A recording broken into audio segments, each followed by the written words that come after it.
Dans la vidéo précédente, nous avons vu comment apprendre le tableau de conversion. Dans celle-ci, nous allons voir comment l'utiliser. Pour cela, nous allons utiliser 4 exemples.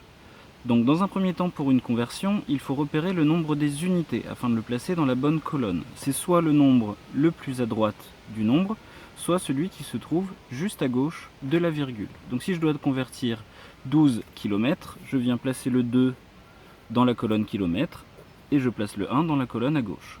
Si je dois convertir jusqu'au mètre ici, je rajoute des zéros pour atteindre la colonne des mètres. Ensuite, je recopie le nombre, j'obtiens donc 12 000 mètres. Pour le 3,4 décamètres, je place donc le 3 dans la colonne des décamètres, la virgule et le 4. Pour convertir jusqu'en mètres, je dois donc déplacer la virgule dans la colonne des mètres et j'obtiens ainsi 34 mètres.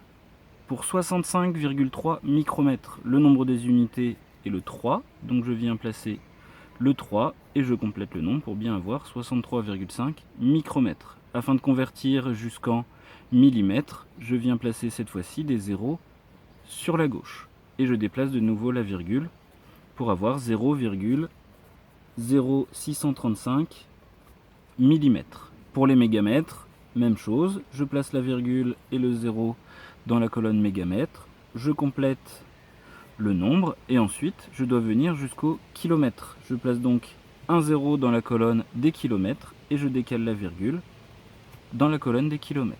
J'obtiens ainsi 50 km. Bien évidemment, on supprime les zéros à gauche qui sont complètement inutiles ici.